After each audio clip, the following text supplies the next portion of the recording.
YouTube, this is pecktec, and since I just unboxed the Aquarium LED modular light, I thought I'd do another unboxing, and by popular demand I've decided to do the Fluval Spec 5-gallon. Just looking at it, it looks like it's very similar to the smaller Fluval Spec, with a few differences as far as the way it's laid out. It's a very thin, it looks like it's just the Fluval Spec but stretched out longer. So I'm going to unbox it and set it up. I'm not going to do the setup today, but I think what I'll do is I'll hold off on the video until all the setup's done, and we'll see it all together. So you guys won't know the difference except that my t-shirt will change. Alright, so here's the unboxing. Alright, let's take a look inside. Can you see everything good, Kerrigan? Mm-hmm. Alright. And it's cardboard. No, just kidding. Here we go. Alright, so this is the light bar with the LED light. And let's take a look. Nice aluminum holder there.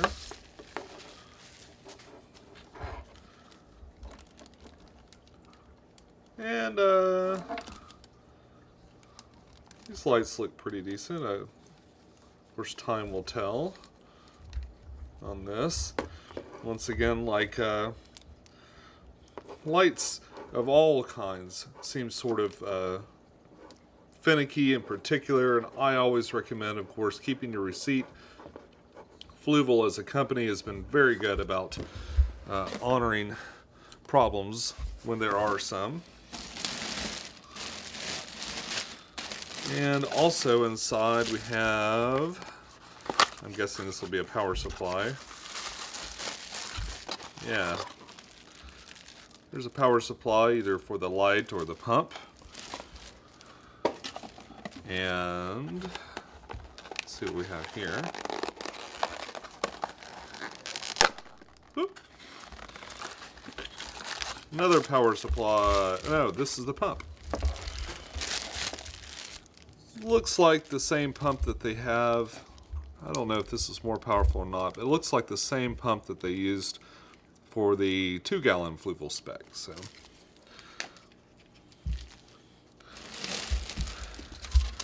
my receipt, I'll be holding on to that, and some instructions,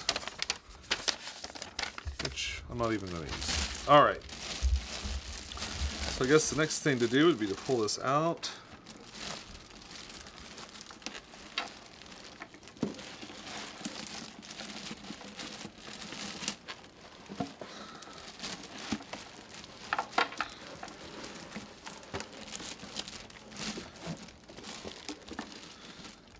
This way.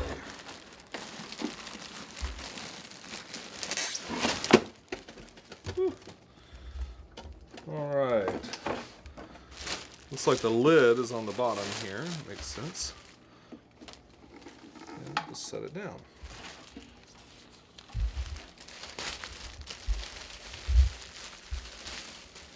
Be careful if you decide to manhandle it like I just did. This is plastic. You can break it. Inside here we have the pump. This is very similar to the other one as well. And the last piece to kind of come out is going to be the lid. Much like the 2-gallon Fluval Spec, it is open at the top where the light goes through, I guess to give it the most penetration possible. And I'm going to pull that off for now. It looks like it attaches. It's got a built-in. This is kind of neat too. On the back here, this will attach like so. And then you just tighten it down. Doesn't look like I have it down all the way. Let me unscrew it some. Oh, oh my. Alright, here we go.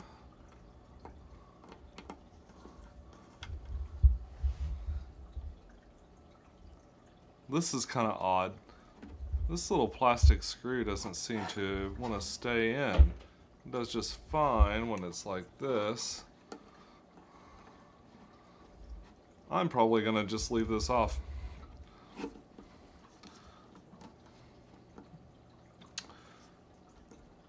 Seems just fine once it's attached. I don't see it coming off in any way. This bracket will just sort of hold it in place.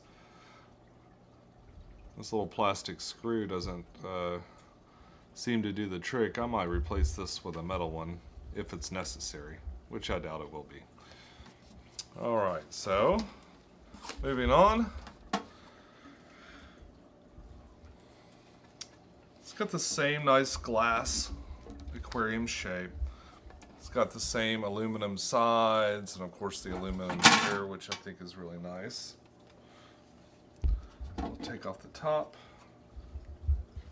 I'm guessing this will be similar to the Fluval Spec as well. Yeah, it's got the same pump, same filtration system. Got a little bag of charcoal, with the bag of biological media, ceramic media. And of course, I have some of this going in another tank, so I will probably set this aside until I go to set it up.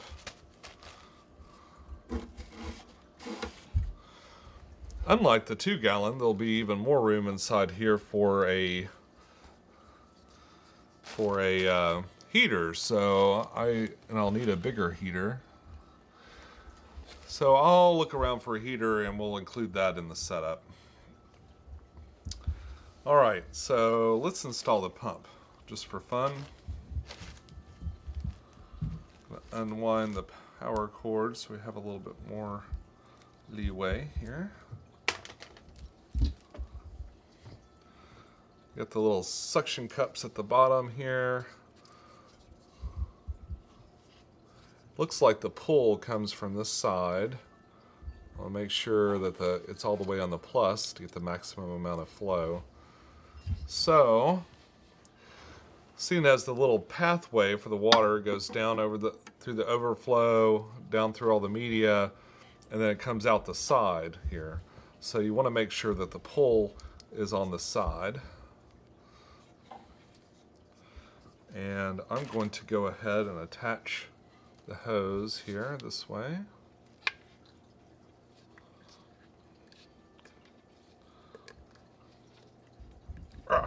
Alright, it's on. And I'm going to pull off the end. Like so. I'll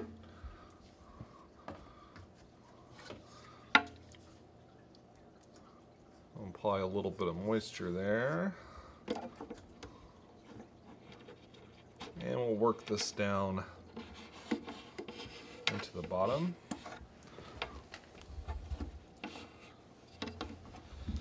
Alright, here's a little trick. It's hard to maneuver this thing down inside here, so what I'm going to do is just going to use a fishnet to push it the rest of the way down.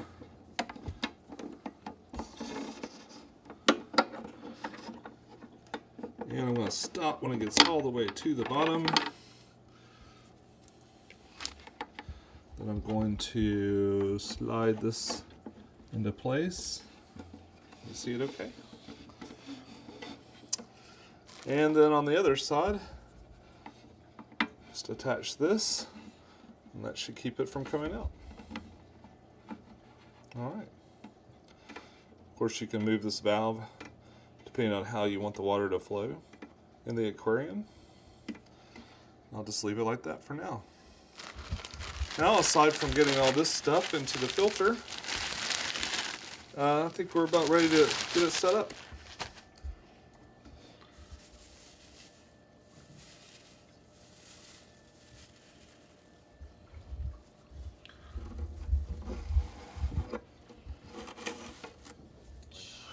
Another thing to keep in mind with this, this little hole in the back, this is a path for the power supply.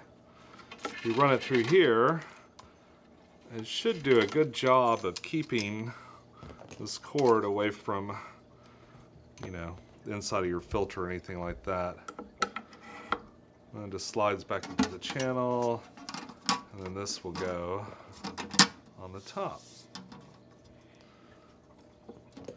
You can use the twist tie when you're done to sort of get these things nice and neat, and then stash them once you finally figure out where you're going to put the aquarium, which is going to be the trick for me. All right.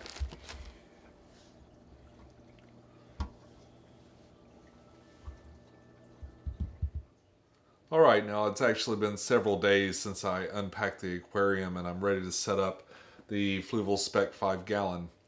I took apart the 10-gallon tank that I'd set up for to breed cichlids and stuff like that.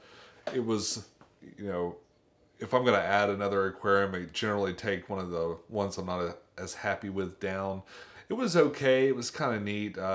What I did do is I removed a lot of the plants and stuff that I had, and my little coconut house and all that, and I've put it in a little specimen container, and I'll be using some of those plants to add into here. Now, a few of those plants were highlight plants. They need a lot of light, so it'll be a good test to see what these little LED lights can really do.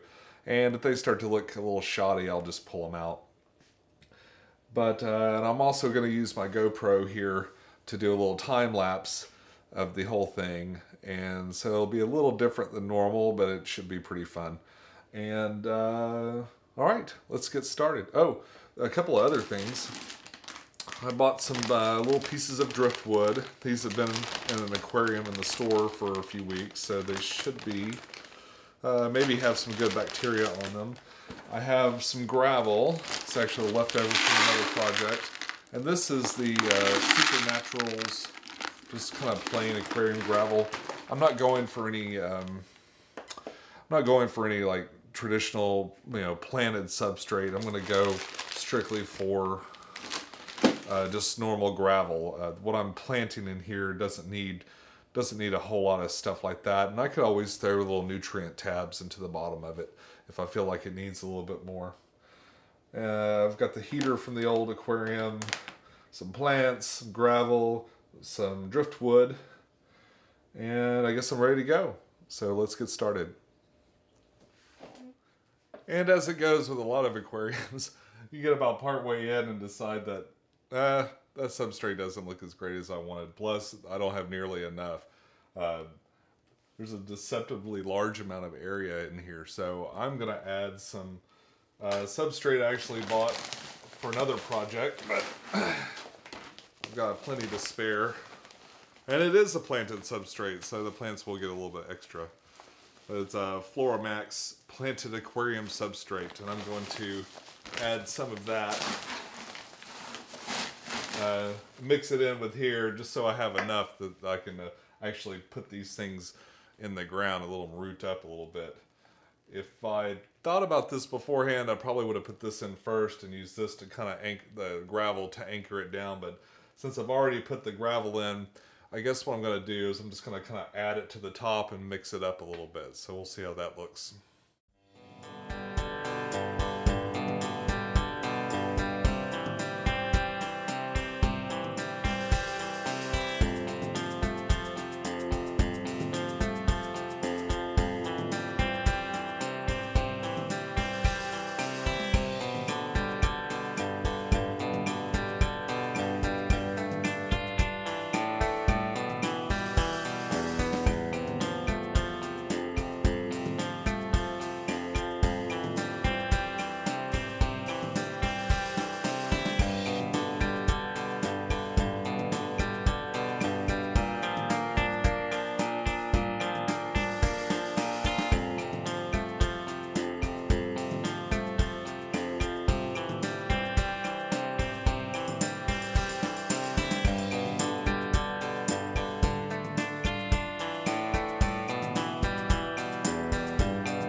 Okay, so just before I finish putting the rest of the water in and topping it off, I'm going to add some ceramic.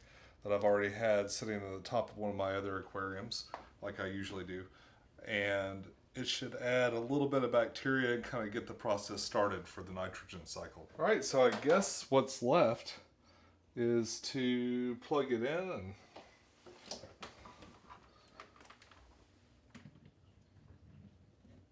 take a look at how it's working.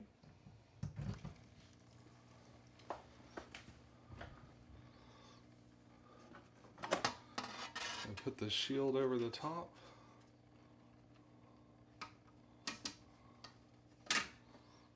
And the light.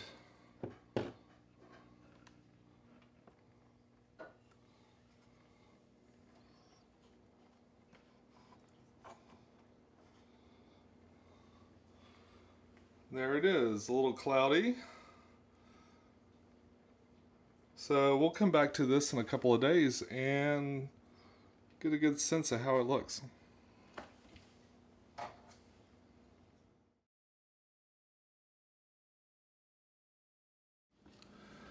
Alright, so I also wanted to include a heater in this aquarium. And it's been a couple of days. The water's starting to clear up, it's still a little cloudy. But I didn't mention much about the heater in the last Fluval video that I did for the spec, and I got a lot of questions on it, so I thought I'd sort of evade that a little bit and tell you about the shopping that I did. The first one that I saw was my Top Fin. Is a 7.5 watt aquarium heater. Now the wattage that you need is actually kind of depends on the environment and how much you've got to raise the temperature in the aquarium.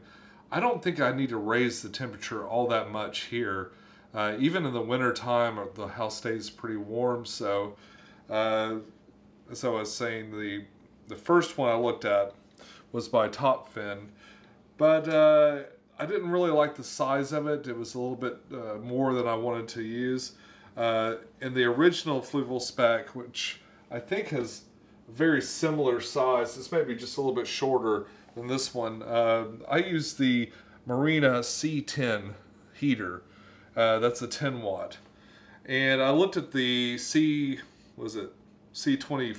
the 25 watt heater, but it wasn't, it looked like it could be a little bit too large. And I actually settled in on this heater here. It's very small size, and I think will fit well inside of here without taking up too much space and letting lots of water flow around it. So I'm going to install that now. Alright, and as you can see, the little Aquarium heater, this is a 10 watt heater, which may not be enough to heat this aquarium, but I'm hoping it will be. I'm going to test it out for a few days before I put any fish in there and just kind of see exactly what I get from it. I'm simply going to slide this down into the channel, and then I actually want it to go down as far as I can. Hopefully we'll get a nice flow of water through there and heat the aquarium up just a couple of degrees. Alright, so it's been 3 days since I set up the aquarium. And there's a couple of things I've talked about before with starting a new aquarium, but I want to mention them again because it's worth it. The biggest problem new aquariums have is something called new tank syndrome. And basically it can be things like an algae bloom or just a rise in ammonia. There's something called the nitrogen cycle, which takes the waste that fish produce and turns it into something less harmful. And that's why I add as many things from established aquariums as I can. I like to use water from established aquariums to kind of help it along, but there's really not a lot of beneficial bacteria in the water itself. It's more the film that's created around the other things in the aquarium. So if you can get driftwood, sometimes aquarium gravel, although it can have some garbage in it too, aquarium ornaments, plants, things like that, things that have lived inside the aquarium that film can develop over, that all comes in and provides a good kickstart to any new aquarium. Of course, seasoning your biological material like the ceramic material in a filter helps a lot also. And even with all that, you still need to measure your levels. I've just added these Endler's live bears, and they're a cute small fish that's also very hardy. They're in the guppy family. They're live bears. They're really a lot like guppies. I think guppies, fancy guppies that is, were bred from these. I could be mistaken on that. But they're very, very similar, except that the males are much smaller. The females actually seem a little bigger to me, but the males are much smaller, much less plumage on their back fins and stuff. So they're an ideal starter fish for this little tank. To help things out, I added Quick Start by API, and it is it's sort of a supplementary biological material. It just helps things along. After 3 days, it seems like the fog that was kind of all over the place when I added and that's what happens every time you fill up your tank for the first time. You get all the dirt and material kind of drifting around. I can still see a little bit of it clinging to some of the plants and things, but the water's cleared up quite a bit. This thing's incredibly quiet. You can't hear it at all, even right next to it.